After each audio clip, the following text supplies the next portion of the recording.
অর্ধেকাংশ জল দিয়ে পরিপূর্ণ করে। হ্যাঁ, সময়ের সংকীর্ণতা, চলে যাচ্ছি। তার পরবর্তীতে হচ্ছে ক্ষীরোদকশায়ী বিষ্ণু, যিনি ক্ষীর সমুদ্রে অবস্থান করেন এবং আমাদের সকলের হৃদয়ে প্রত্যেকটা জীব অণু পরমাণুর মধ্যে ভগবান ক্ষীরোদকশায়ী বিষ্ণু বিদ্যমান, পরমাত্মা। এখন কথা হচ্ছে, এই পরমাত্মা আমরা জানি ক্ষীরোদকশায়ী বিষ্ণু হচ্ছেন আমাদের জীবজনী যারা রয়েছেন তাদের পরমাত্মা, স্থাবর অস্থাবরে। এখন এই কারণোদকশায়ী বিষ্ণু হচ্ছে এই সমস্ত ব্রহ্মাণ্ডের পরমাত্মা। অনন্ত কোটি ব্রহ্মাণ্ডের পরমাত্মা হচ্ছে কে? কারণোদকশায়ী বিষ্ণু। এবং এক একটা ব্রহ্মাণ্ডের আবার পরমাত্মা হচ্ছে গর্ভোদকশায়ী বিষ্ণু। এবং ওই এক একটা ব্রহ্মাণ্ডের ভিতরে যা কিছু আছে তার পরমাত্মা হচ্ছে ক্ষীরোদকশায়ী বিষ্ণু। ক্লিয়ার? এই হচ্ছে আমাদের বিষয় পরমাত্মা, তার মানে সকলে হচ্ছেন আমাদের পরমাত্মা।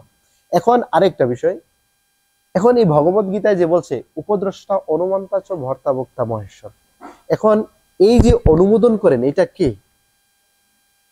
এই ভৌতিক জগতে যখন আমাদের জাগতিক কোনো কিছু করার প্রয়াস জাগরিত হয় ভিতরে, তখন এটা অনুমোদন করেন আমাদের এই বিষ্ণু, ক্ষীরোদকশায়ী বিষ্ণু। কারণ এই কারণোদকশায়ী বিষ্ণু, গর্ভোদকশায়ী বিষ্ণু এবং ক্ষীরোদকশায়ী বিষ্ণু, ওনারা এই জড়জগৎ পরিচালনা করেন, এই জড়জগৎ সৃষ্টি করেন বিরজা নদীর পর থেকে।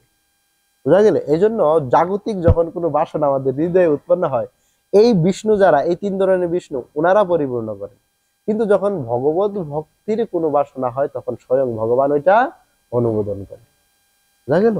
এই হচ্ছে পার্থক্য। যাই হোক, শিল প্রভুপাদ কি শেষ করে দিই। হ্যাঁ, শিল গুরুদেব কি গৌর প্রেমানন্দে।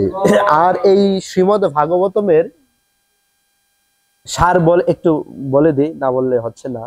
এই শ্রীমদ ভাগবতমের সার হচ্ছে কি? হরিনাম করা। এই হচ্ছে শ্রীমদ ভাগবতমের সার। এটা শ্রীমদ ভাগবতমের অন্তিম স্কন্ধে পাবেন, দ্বাদশ স্কন্ধে।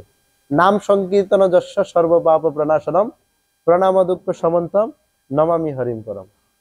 যে ভগবান, আমি সেই শ্রীহরিকে প্রণাম নিবেদন করি যার নাম সংকীর্তনে আমাদের সমস্ত পাপ তৎক্ষণাৎ বিদরিত হয়। তো এখন কথা হচ্ছে, এই ভাগবতম অধ্যয়নের কারণ কি? এই সাধু সঙ্গের কারণ কি? একাদশী ব্রত, এই যে রাত্রি জাগরণ করলেন, সমস্ত কিছুর মূল উদ্দেশ্য হচ্ছে হরিনামে যেন রুচি হয়। বোঝা গেল? এই হচ্ছে এই আমাদের শ্রীমদ ভাগবতমের সারাংশ। গ্রন্থরাজ অমল পুরাণ শ্রীমদ ভাগবতম কি, শিল প্রভুপাদ কি, গৌর প্রেমানন্দে। আর আমার